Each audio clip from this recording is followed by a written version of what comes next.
Nós estamos passando por uma fase onde a mudança é muito grande. E há uma necessidade no meio dessa mudança toda que tem acontecido, que a verdade continue sendo exposta. Que os erros possam ser mostrados. E que nós possamos encaminhar as pessoas na direção correta. Nós estamos vivendo uma época assim muito interessante. Porque a palavra do nosso Deus cada vez tem menos e menos valor, de uma forma prática, na sociedade que nós vivemos. Vamos ser bem sinceros. Quantos de nós gastamos tempo procurando conhecer nas Escrituras como gerenciar dinheiro nessa época que nós vivemos? O pessoal chega para mim e fala assim, não dá tempo, eu tenho que pagar as contas. Eu entendo, mas para pagar as contas é bom a gente gerenciar o dinheiro da maneira como Deus nos manda gerenciar o dinheiro. Nessa época confusa em que as pessoas não sabem mais o que elas são. Rapaz, eu comento com as pessoas essa ideologia de gênero que tem rodado o mundo afora. Fala assim, não precisa ficar preocupado. Pergunte para as suas células. Se você tem algumas dezenas de trilhões delas, elas vão te dizer quem você é. Se você é XX mulher ou XY homem. Você não precisa ter dúvida. Está guardado em você e você não consegue mentir para as suas células. Você e as suas células, quer dizer, faz parte do pacote, mas vocês vão morrer e as suas células vão dizer, eu te disse, eu te disse, eu te disse. Percebe, nós vivemos uma época onde literalmente nós estamos passando por uma crise muito grande, uma crise existencial assim absurda. A pergunta que nós temos a fazer é uma pergunta bem simples. Como tratar com os fundamentos? Porque no livro de Salmos nos é dito o seguinte, se os fundamentos forem removidos, o que o justo poderá fazer? E nós temos visto esses fundamentos sendo removidos, assim, diante dos nossos olhos, dia a dia. Como tratar com isso? E eu queria tratar hoje com vocês um pouco, no livro de Romanos, falando a respeito dos fundamentos da revelação de Deus na criação. Ou seja, nós vivemos uma época em que a ciência ganhou uma posição que Deus nunca deu a ela. A ciência não é a verdade, a ciência é uma busca pela verdade. Prova disso que eu tenho vários livros na minha biblioteca, que eu, quando fiz meus estudos há 30 anos atrás, vários deles estão totalmente desatualizados. Mas eu tive que estudá-los, eu tive que resolver os problemas, tive que fazer prova, se eu não falasse exatamente o que estava ali, ou não tivesse conhecimento do que estava ali, eu não passaria, eu não teria o meu diploma, meu certificado, seja lá o que for. Eu tive que aprender aquilo. E hoje, adivinha o quê? Está lá na prateleira, serve para segurar papel em cima da minha mesa. E alguns livros eram caros, e alguns deles eu paguei mais de $200, R$1.000 para um livro, que hoje segura papel em cima da prateleira. Mas se você olhar para a palavra do nosso Deus, não é fascinante? Deus não chega para a gente e fala assim, pessoal, vocês já baixaram a versão 2022? Tem algumas coisinhas que eu precisei corrigir nas anteriores, tá? Alguns conceitos que não estavam bem. Não, é a mesma. A palavra do nosso Deus permanece. E é em cima dessa palavra que nós podemos construir uma cosmovisão correta. Uma cosmovisão a respeito do mundo, a respeito de todas as áreas que nós estamos envolvidos, inclusive na área da ciência. Atualmente eu estou trabalhando para uma empresa lá nos Estados Unidos. Tem sido um trabalho muito interessante. As pessoas falam assim, rapaz, mas o que você está fazendo lá? Nós acabamos de ouvir de missões. Missionário tem que estar preparado para entrar em certas áreas. Você tem que saber falar a linguagem do povo. Você tem que saber como chegar lá. E eu tenho certeza que nessa empresa, Deus tem pessoas que Ele quer trazer para o reino dEle.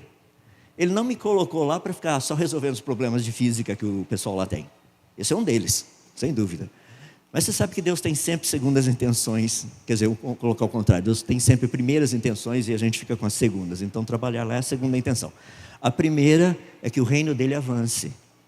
E é interessante como você de repente percebe que certas pessoas Deus vai colocando no teu caminho de uma forma um pouquinho diferenciada das demais. O contato é maior, a oportunidade de, deles te verem mais de perto, tudo isso é muito bonito. Então, como tratar com essas questões todas que nós temos, com nossa vida. Então eu queria falar para vocês de uma base, que é um pilar dentro do mundo que nós vivemos, mas que a palavra do nosso Deus dá uma ênfase muito grande. Livro de Romanos, capítulo 1, gostaria de ler alguns versos com vocês, começando no verso 18.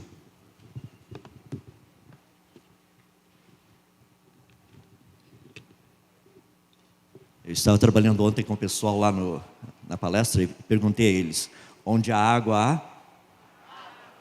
Está vendo como o pessoal aprendeu rapidinho? Onde a água, má ciência diz onde a água há vida. Boa ciência diz onde a água há água. Então, se vocês me derem licença, eu só beber um pouquinho de água, porque nessa água espero não haver vida. Romanos capítulo 1, verso 18 até o verso 23. Portanto, a ira de Deus é revelada do céu contra toda impiedade e injustiça dos homens que suprimem a verdade pela injustiça. Pois o que de Deus se pode conhecer é manifesto entre eles. Por quê? Deus lhes manifestou. Pois desde a criação do mundo, os atributos invisíveis de Deus, seu eterno poder e sua natureza divina, têm sido vistos claramente. Interessante, eles são invisíveis, mas são vistos claramente. A gente precisa pesquisar um pouquinho a respeito disso. Têm sido vistos claramente, sendo compreendidos por meio das coisas criadas, de forma que tais homens são indesculpáveis.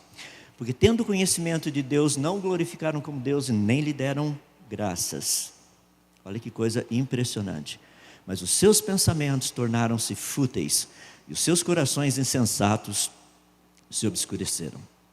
Dizendo-se sábios, tornaram-se loucos, e trocaram a glória de Deus, do Deus imortal, por imagens de hominídeos. Opa, na sua Bíblia não está assim, né? Desculpa, essa é uma versão revista e atualizada do Adalto. Por imagens feitas segundo a semelhança do homem mortal, bem como de pássaros, quadrúpedes, répteis, e a lista vai. Vamos orar. Querido Deus, nós estamos uma vez mais diante da Tua palavra, gratos porque ela é a Tua revelação. Nós não precisamos sair correndo atrás tentando descobrir o que o Senhor pensa, o que o Senhor acha, mas o Senhor graciosamente nos revelou.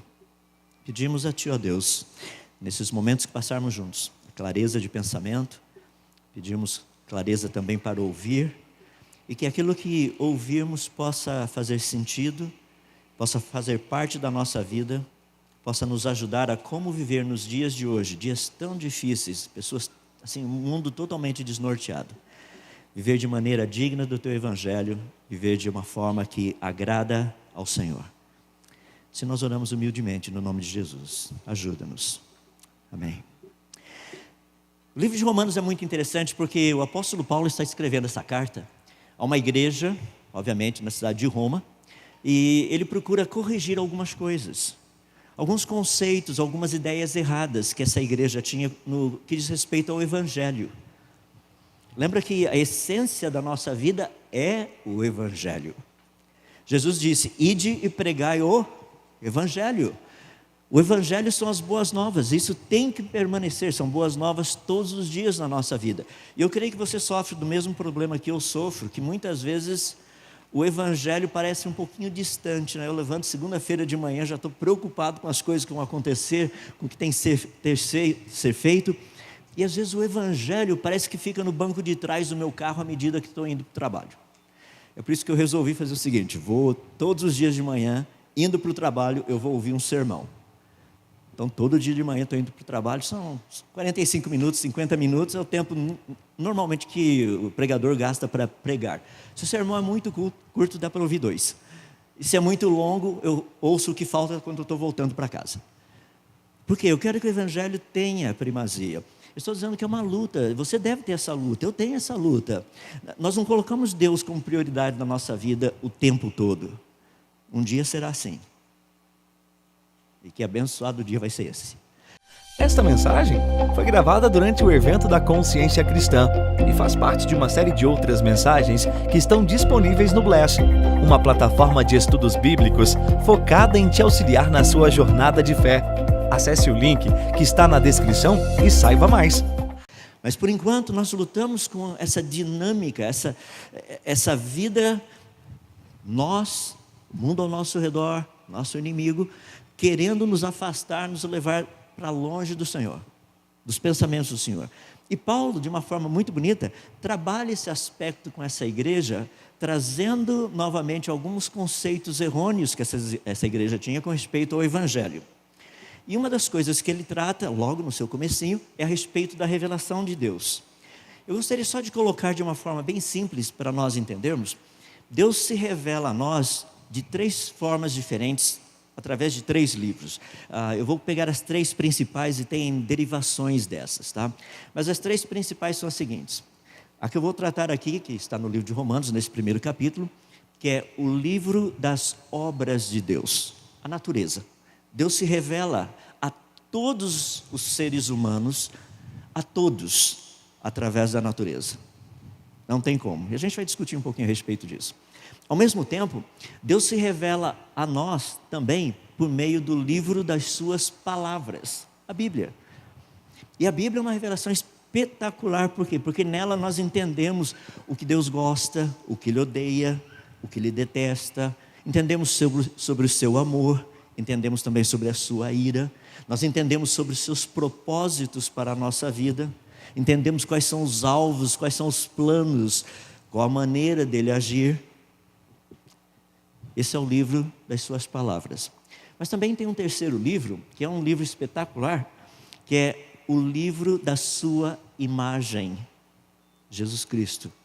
Ali nós vemos o homem perfeito, porque essa é a parte da humanidade de Jesus, o segundo Adão, fazendo tudo aquilo que deveria fazer. Já imaginou você e eu, se nós pudéssemos voltar no tempo, conviver com Jesus 24 horas? Rapaz, ele nunca estaria errado, toda discussão ele estaria certo. Imagina se nós fôssemos irmãos de Jesus, pequenininhos, lá crescendo juntos. Imagina, toda briga, quem é que está certo? Jesus. Chega da escola, todas as notas boas são dele. Já imaginou projeto de ciência, se tivesse naquela época, não sei se tinha ou não, mas projeto de ciência, Jesus chega lá em casa todo feliz com a mochilinha dele, pendura a mochilinha, mãe, posso ajudar? O que a senhora quer que eu faça?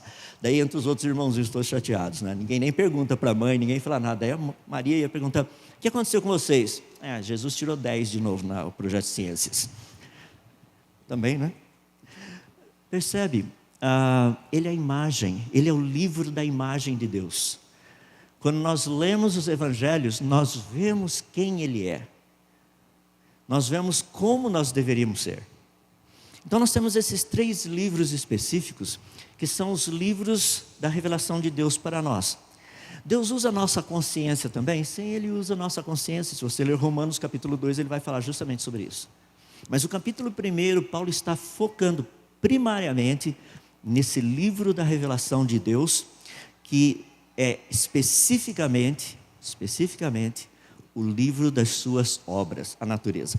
Vou fazer uma pergunta bem rapidinha, só para a gente começar e pensar um pouquinho. Você já fez aquela experiência do feijãozinho? Praticamente essa é a única experiência que a gente faz aqui no Brasil, né? Só do feijãozinho. De qualquer forma, quer fazer uma experiência legal com o feijãozinho? Vamos fazer uma experiência científica, tá? Compre papel celofane, sabe aquele papel transparente? Compre uma folha vermelha, uma amarela, uma azul, uma verde, uma transparente. Você vai comprar transparente para quê? É para efeito psicológico. Mas compre as 5.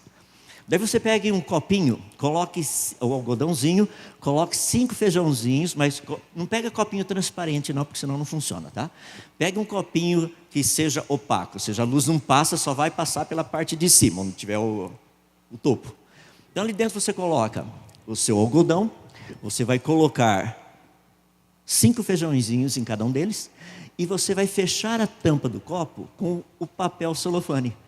Um vai ser verde, outro vai ser amarelo, outro vai ser azul, outro vai ser vermelho, outro é transparente para efeito psicológico. Você coloca os 5 ali, e todo dia coloca lá, na janela, ou seja onde for, deixa os 5 lá. Pergunta, Em qual dos 5 o feijãozinho vai crescer mais rápido? Porque você está filtrando frequências de luz. Tem um deles só vai entrar verde, o outro só vai entrar vermelho, o outro só vai entrar amarelo, o outro só vai entrar azul. E, obviamente, o transparente, por efeitos psicológicos, vai passar todas as frequências. Em qual deles o feijãozinho cresce mais rápido? Isso eu vou deixar para você fazer em casa. Experiência para a próxima semana. Na semana que vem, daqui um mês, você vai olhar e falar assim: estou lembrando do Adalto que ele falou lá. Isso é experiência científica. Não é fascinante?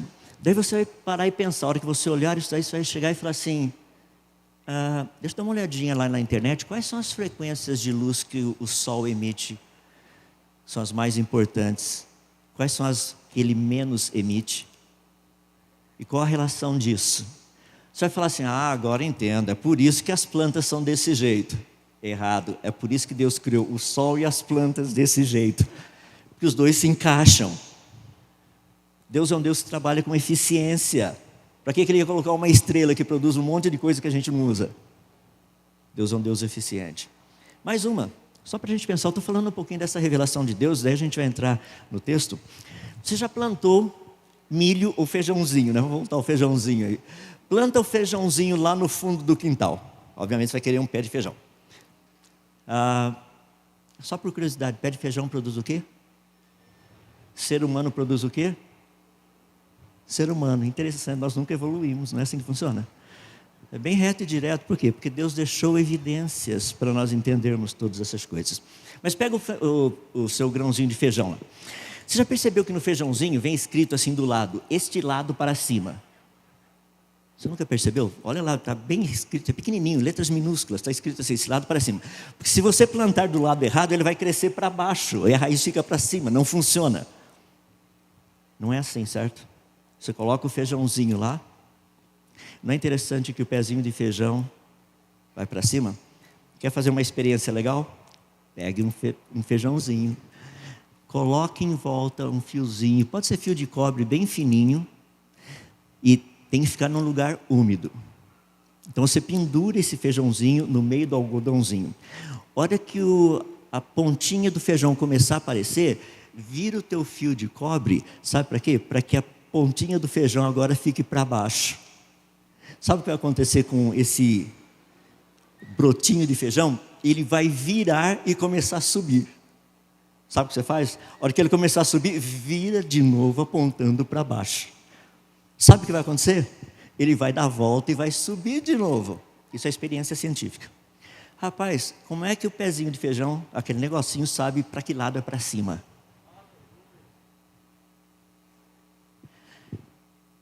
Percebe? Tais homens são indesculpáveis. A evidência está em todo lugar, até num simples feijãozinho. Deixa eu te dar mais uma. Você já viu formigueiro? Espetacular, não é? Por que formigueiro não tem problema com enchente? E Petrópolis tem? Talvez Campina Grande tenha. Por que formigueiro não tem problema com enchente? Está lá no chão. Imagina o coitadinho das formiguinhas. Começa a chover, você vê formiguinhas andando de joelho, falando: Senhor, que não inunde. Mas foi construído de tal maneira o formigueiro que tem locais para onde a água vai e não são os locais onde as formigas moram. Aí você lê lá no livro de Provérbios, fala assim: vai ter com a formiga o preguiçoso, considere os teus caminhos e produz ou faça lugar para a água ir para o lugar certo. Percebe? Quando nós estudamos a natureza, ela está cheia de evidências de um Criador sábio. Deixa-me explicar por quê. Porque as pessoas têm a tendência de falar assim: não, mas as formigas evoluíram. Deixa eu mostrar o exemplo. Pega o seu cãozinho e ensine vários truques para ele, tá? Minha filha gosta de ensinar uns truques meio malucos pro coitadinho do cachorrinho. Ela chega lá, bang, e o coitadinho cai. Falei: nossa, está treinando para ser assaltado, tá vendo só? Agora olha que legal. Vamos supor que minha filha pegasse o cãozinho que ela tem, bem treinado, achasse uma fêmea, tá? Uma cachorrinha, uma cadelinha, e treinasse a fazer exatamente os mesmos truques que o cãozinho dela faz. Os dois cruzassem e nascessem filhotinhos. E daqui uns meses os filhotinhos estão grandes o suficiente para você chegar e fazer bang! O que eles iriam fazer? Nada. Porque isso não passa de uma geração para outra. Ei, peraí, como é que as formiguinhas aprenderam a fazer formigueiro? Porque isso não passa de uma geração para outra. É impressionante. Deus se revelando. O problema maior é que precisamos entender o que essa dinâmica nos mostra. O que seria isso? O texto de Romanos começa dizendo algo muito interessante no verso 19, que é o seguinte: portanto, a ira de Deus é revelada do céu. Percebe? A ira de Deus é revelada. Se ela não tivesse sido revelada, nós não saberíamos. Nós não teríamos noção disso. É aquele negócio, Deus é amor. Sim, Ele é, está correto isso. Mas Deus também se ira. E o texto nos diz que Ele se ira do céu. Rapaz, seria tão bom se Ele irasse daqui de baixo, mas é lá de cima. Porque lá de cima é possível ver todas as coisas. Eu digo lá de cima em todos os sentidos, tá? Na física não faz sentido, porque lá de cima, por exemplo, minha filha mora na Coreia do Sul. Eu teria que dizer lá embaixo, que é do outro lado. Mas quando eles olham para cima, também é o lugar onde Deus está. Eu estou falando de lugar físico, tá? Então a ira de Deus é revelada do céu, e ela é revelada contra toda impiedade e injustiça dos homens que suprimem a verdade pela injustiça. Esse é um texto fascinante que Paulo está nos mostrando, e eu imagino que ele tem em mente muitas coisas que aconteceram lá no Velho Testamento, onde Deus revelou a sua ira. Talvez nas mensagens que Jesus falou a respeito do final dos tempos, da ira de Deus. Todo esse contexto de uma ira sendo revelada, e tem uma razão específica a respeito disso. Se você olhar bem o texto aí, você vai perceber que essa ira é contra toda impiedade e injustiça. Você percebe que o in que está na frente aí significa não. Não piedade, não justiça. Ou seja, uma mudança radical daquilo que deveria ser para aquilo que não é. Não é fascinante que nós vivemos num mundo onde seria prático, totalmente prático, nós sermos ensinados nas nossas escolas sobre a criação. Isso deveria ser o normal. Imagina se nós pudéssemos pegar alguns dos nossos grandes eruditos de hoje, ateus ou seja lá o que for, levar de volta lá no comecinho da história para conversar com Adão. Imagina esse pessoal falando assim: Adão, realmente você não sabe nada, nós evoluímos. Acho que Adão ia olhar para o cidadão e falar assim: rapaz, você não tem noção, deixa eu mostrar para você. Adão ia levantar a camisa falando: não tenho nem umbigo, fui criado. Como é que você explica não ter umbigo? As pessoas falam: mas Adão nunca existiu. É mesmo? Como é que a gente sabe que ele nunca existiu? Porque a ciência de hoje é tão interessante que ela diz que todos nós viemos do Adão Y. Por que não do João Y? Eu até brinco com o pessoal que Deus criou Adão e Eva, Ele não criou Adão e Ivo. Se tivesse criado Adão e Ivo, estariam só os dois no planeta até hoje. Não foi por aí. Percebe? Aquilo que seria o óbvio, nós deveríamos perceber de uma forma bem simples, bem clara. A criação, isso é o que deveria ser ensinado. Mas isso é o que está na Bíblia, na área de ciência. Nós não podemos tratar de teologia. Sim, vamos tratar só de ciência. A ciência aponta, ela mostra claramente que nós somos criados. Essa é uma das razões da ira de Deus, que estão pervertendo, trocando aquilo que é a verdade por aquilo que é mentira. Deus tem uma ira. Deus está irado, e eu posso garantir que Ele está também irado contra os nossos sistemas de ensino. Porque está sendo ensinado a mentira no lugar da verdade. E a mentira está sendo ensinada como sendo a verdade, e a verdade tem sido dito que é mentira. Então nós precisamos entender onde nós estamos no meio disso. Lembra? Paulo está querendo ajudar a igreja de Roma a corrigir certas coisas. Provavelmente dentro da igreja de Roma haviam pessoas que tinham um pouquinho de dificuldade com essa questão da criação. Isso não é algo novo. Lá na Grécia Antiga, cerca de 600 anos antes de Cristo, já haviam filósofos dizendo que tudo teria evoluído da água. Há 600 anos antes de Cristo, já haviam povos que acreditavam que vida teria evoluído. Os egípcios, há quase 1000 anos antes de Cristo, acreditavam que pequenas minhoquinhas na margem do Nilo teriam evoluído em seres humanos. Pessoal, essa ideia de evolução não é nova. Nunca foi. Então Paulo está trabalhando com essas pessoas ali em Roma, procurando ajudá-los, falando, primeira coisa, lembrem-se da ira de Deus contra todos aqueles que mudam a verdade, chamam a verdade de mentira e chamam a mentira de verdade. Mas Paulo dá uma razão do porquê disso. Por que Deus sente-se irado? Por quê? O porquê da ira dele? Verso 19 e verso 20 falam de uma forma muito específica a respeito disso, do porquê dessa ira de Deus. Porque Deus colocou o conhecimento dele à disposição para que as pessoas pudessem conhecê-lo. Olha o que o texto nos diz. Pois o que de Deus se pode conhecer é manifesto entre eles.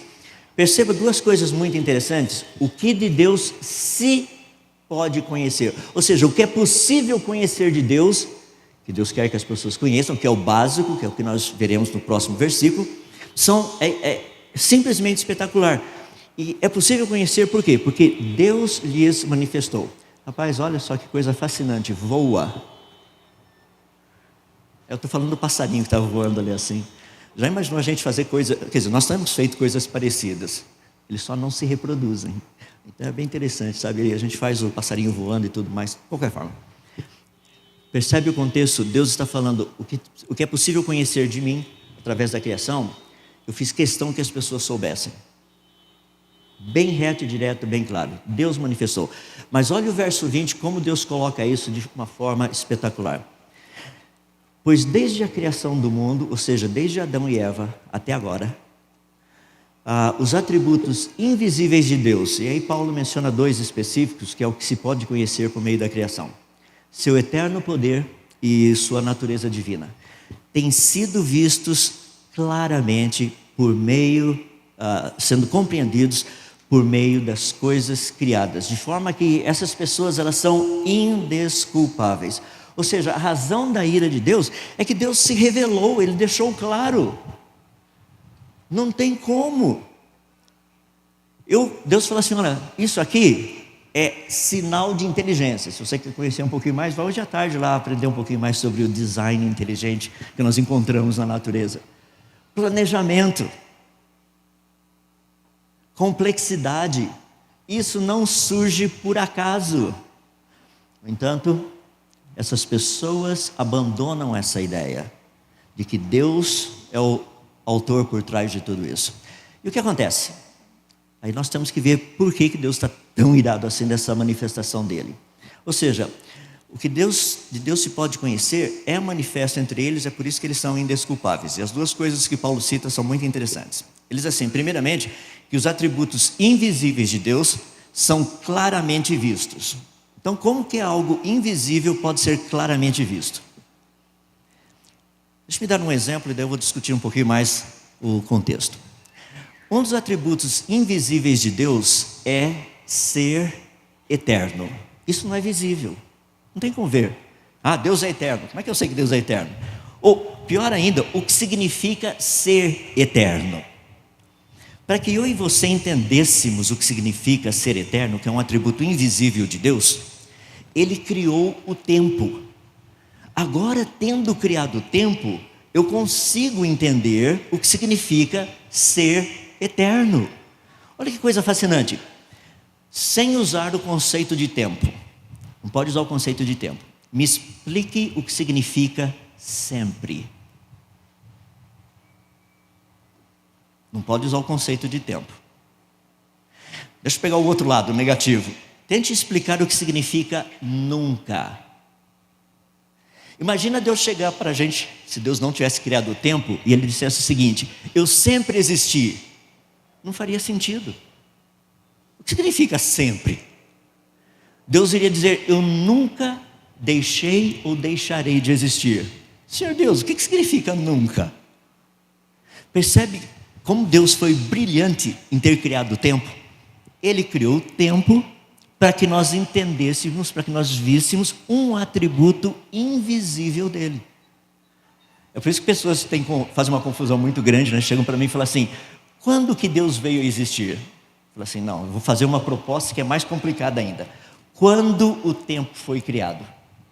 Mas você não pode usar o quando, porque ainda não tinha tempo. Rapaz, agora ficou legal, né? Para a gente entender um pouquinho quem é Deus. É espetacular esse nosso Deus que cria essas coisas para nós entendermos quem Ele é, os seus atributos invisíveis, para nós entendermos quem é Deus. Você já imaginou que Deus criou o tempo para que nós entendêssemos o que significa ser eterno? Deus não criou o tempo para a gente criar relógio. Deus não criou tempo para a gente fazer fábricas de relógio e ganhar dinheiro com tudo isso.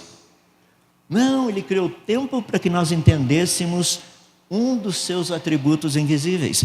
E é isso que Paulo está falando, ou seja, Deus faz uma revelação de si mesmo.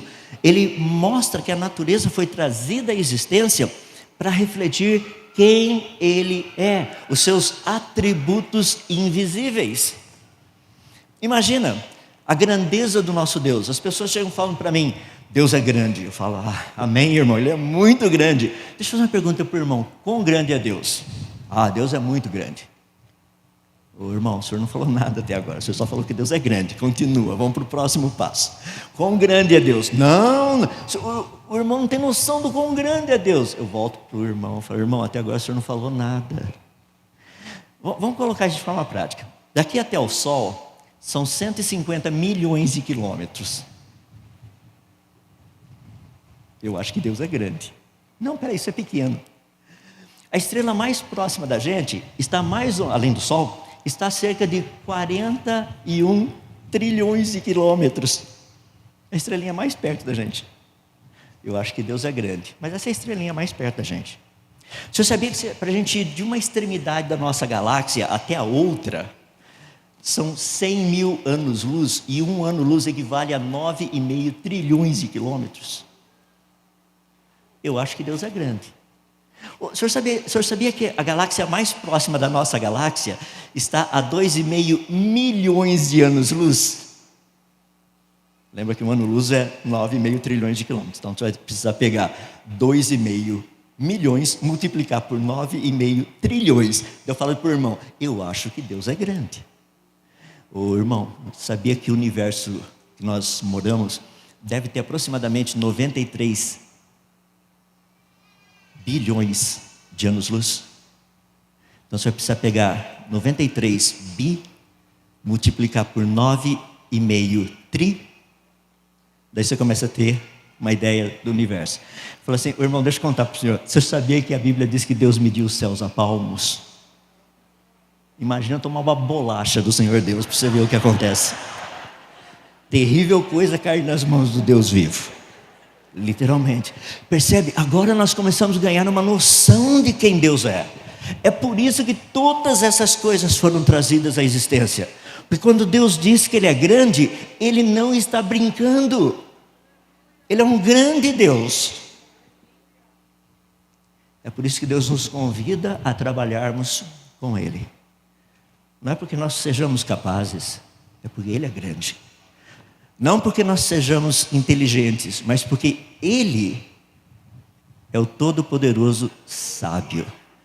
Percebe? A natureza foi criada para isso, para que nós entendêssemos quem é esse Deus. É por isso que os homens são o quê? Indesculpáveis. Eu estou falando pessoal, foi colocado um novo observatório, o Webb, e mais alguns meses, em julho, ele deve estar totalmente operacional. Rapaz, o que a gente não vai ver? As obras das suas mãos. Você fala assim: mas a NASA não colocou esse negócio? A NASA, a ESA e outros grupos aí que trabalharam para montar esse observatório, telescópio, eles não estão pensando na glória de Deus. Eles não, mas Deus está. Foi por isso que Deus financiou a obra. Foi por isso que Deus deu ideia para esses caras: vamos fazer um telescópio. Deus fala: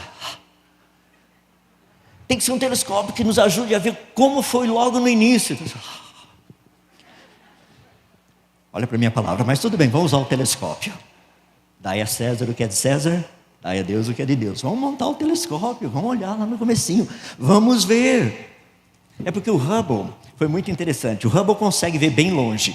E até agora o que o telescópio Hubble nos mostrou é que o universo foi criado. Então eles querem ir um pouquinho mais longe, porque vão ver, talvez lá longe o universo não tenha sido criado. Porque até onde a gente viu, o universo parece estar completo, complexo e perfeitamente funcional. Parece até Gênesis capítulo 1, quando Deus fala no 4º dia.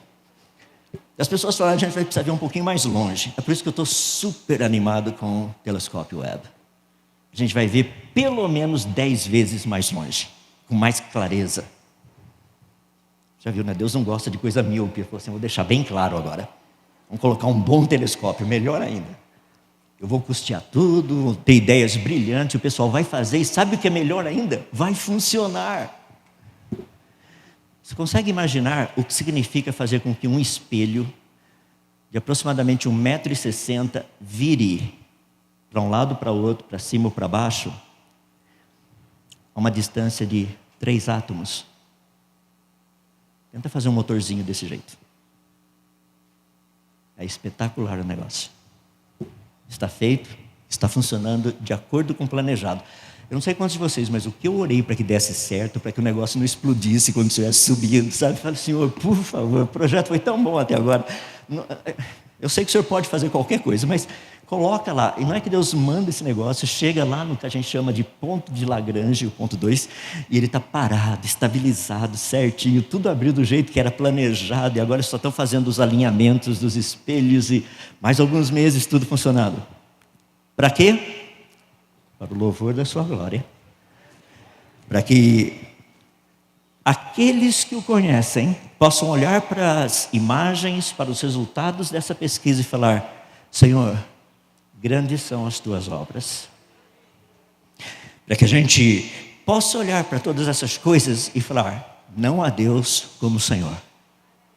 Percebe? É algo espetacular, porque toda essa parte da criação, é isso que Paulo está falando aqui, a natureza, os atributos invisíveis de Deus, todos eles podem ser claramente vistos. E Paulo fala algo aqui muito interessante, que é de uma forma muito específica, quando ele trata de uma característica especial. E essa característica especial que Paulo fala é tanto do seu eterno poder quanto da sua própria divindade. Isso é um negócio muito legal. Por exemplo, o que significa ser humano? Qual a diferença entre nós, seres humanos, e os primatas? Ixi, rapaz, agora vamos pegar no meu pé, porque eles ensinam que nós somos primatas. Primatas evoluídos. Eles, eu não. Eu conheço bem a minha família, todos os meus antepassados. Consigo chegar até o primeiro, tem uns pedaços ali no meio que eu não lembro muito bem, mas a partir de Noé para cá eu não tenho dúvida. Quer dizer, de Noé para lá, tá? Até Adão. Percebe? Nós estamos tratando com uma questão muito interessante, que o texto fala a respeito da natureza de Deus. O que significa ser Deus? Rapaz, como que Deus vai revelar isso para a gente? O que significa ser Deus? Imagina eu chegar para um chimpanzé e tentar explicar para o chimpanzé o que significa ser humano. Imagina Deus chegar para o ser humano e tentar explicar para o ser humano o que significa ser Deus. Você fala assim, você está comparando a gente com um chimpanzé? Não, eu elevei bastante a gente. Você não tem noção quem é Deus. Se Ele fosse usar o raciocínio dEle, com toda a sua sabedoria inteligente, para se revelar a nós, eu e você sairíamos daqui abestalhados, sem ter a menor noção, nós não entendemos nada. Mas Deus nos faz conhecer de uma forma bonita. E o exemplo que eu gostaria de dar para vocês é algo muito interessante. Deixa eu começar primeiro dizendo que na língua grega, quando diz que o que se pode conhecer desses atributos de Deus, tanto o seu eterno poder quanto a sua própria divindade, que podem ser claramente vistos, sendo compreendidos. Aí é como nós conseguimos ver o invisível, por meio da compreensão. Então nós conseguimos compreender. E Deus fala assim, eu quero mostrar para vocês o que significa ser Deus. A natureza divina, a essência. Você fala, rapaz, estou pronto, vamos lá, Senhor Deus.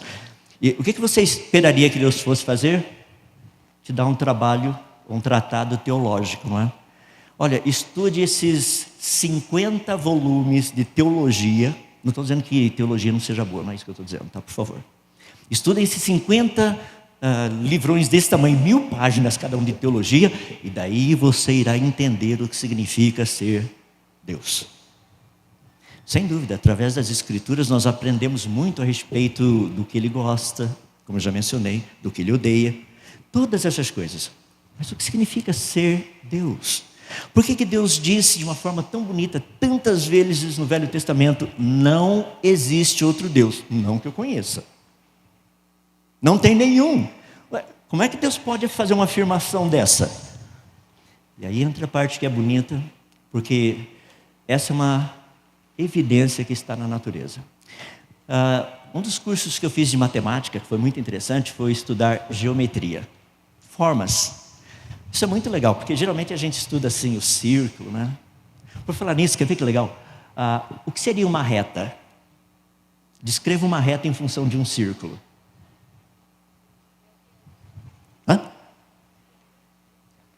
O diâmetro. Agora, como é que se faz agora? Porque se você dividir em segmentos, daí não vira mais um círculo. Não é legal? Posso dar a definição de reta? Essa aí para você levar para casa. Reta é um círculo cujo raio é infinito. Você fala, rapaz, não entendi nada. Isso é normal, fica sossegado, não precisa ir para casa deprimido. Ou seja, a reta nada mais é do que um círculo com raio infinito. Estudar figuras geométricas é algo espetacular, é muito legal. A gente aprende muita coisa. E eu queria falar de uma delas, que é o triângulo, para a gente poder ver. Estou indo para a reta final. Sabe a parte bonita? Quando nós estudamos um triângulo, você percebe que um triângulo tem 3 lados. Para ser triângulo, tem que ter 3 lados. Você já, por acaso, já viu um triângulo de 2 lados? Triângulo de um lado só? Triângulo de 4 lados? Qual é a definição? Qual é a essência? Se for triângulo, tem 3 lados. É por isso que Deus disse, se for Deus, tem que ter 3 pessoas. Não existe Deus de uma pessoa só. Não existe Deus de 2 pessoas. Não existe Deus de 4 pessoas. Se for Deus, tem 3 pessoas. Essa é a essência da natureza divina. Para concluir, olha por quê. Quando nós olhamos a natureza, você percebe que a natureza tem esse padrão. 3 em 1. Tempo. Passado, presente, futuro. Espaço. Largura, altura, profundidade. Qual é a base da matéria? Os átomos, prótons, nêutrons e elétrons. Quantas partes tem um próton? 3. 3 quarks. Quantas partes tem um elétron? Um nêutron? 3 partes. Quais são as partículas subatômicas com carga elétrica? 3. São os leptons. Quantas partículas subatômicas sem carga elétrica? 3. Os neutrinos. Quais são, os 3 estados básicos da matéria? Eu não vou entrar no plasma, porque aí você tem um monte de coisa juntos, tá? Sólido, líquido, gasoso. Quando você estuda música, quais são as 3 partes? Melodia, harmonia, ritmo. Eu vou deixar você fazer o resto da pesquisa. Você vai perceber que a natureza, ela é 3 em 1. Essa é a razão do porquê da ira de Deus. Ele se revela. Está na natureza. Num simples feijãozinho, até as galáxias mais distantes, até as menores partículas subatômicas que nós estudamos. Você acredita que tudo isso é fruto do acaso? Não faz sentido. Isso é projeto de um grande designer. Se você pensa que Deus não entende de física, química, você está errado. Vamos orar. Querido Deus, nós somos gratos a Ti pela Tua criação, obras das Tuas mãos. Especificamente, eu quero dar muitas graças ao Senhor por ter trazido tantas pessoas à existência que estudam de uma forma específica as obras das tuas mãos, para que nós possamos transmitir aos outros o significado das obras das tuas mãos, a grandeza delas, a complexidade, a beleza, a sabedoria e o poder para tê-las trazido à existência. Senhor, nós rendemos muitas graças a Ti por quem o Senhor é, porque o Senhor fez questão, através da natureza, pudéssemos entender muitos dos Teus atributos invisíveis. E Senhor, ajuda-nos a nos alegrarmos nisso. No meio desse mundo tão confuso que nós vivemos, eu peço a Ti, ó Deus, ajuda-nos a sermos testemunhas fiéis, falando de uma forma clara, simples, reta, objetiva, a respeito da criação, que o Senhor trouxe todas as coisas à existência. E, ó Deus, nós rendemos glórias ao Senhor, damos graças a Ti, porque, como o Senhor mesmo disse na Tua palavra, não há Deus como mim mesmo. O Senhor é Deus. O Senhor é o grande Deus. Permite, ó Deus, que continuemos no meio dessa geração confusa, revoltada contra o Senhor, sermos instrumentos úteis nas Tuas mãos, para o louvor da Tua glória, para falarmos e testemunharmos a respeito da verdade em todas as áreas.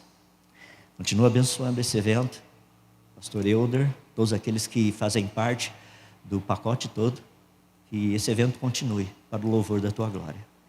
Se nós oramos humildemente no nome daquele que trouxe a todas as coisas à existência.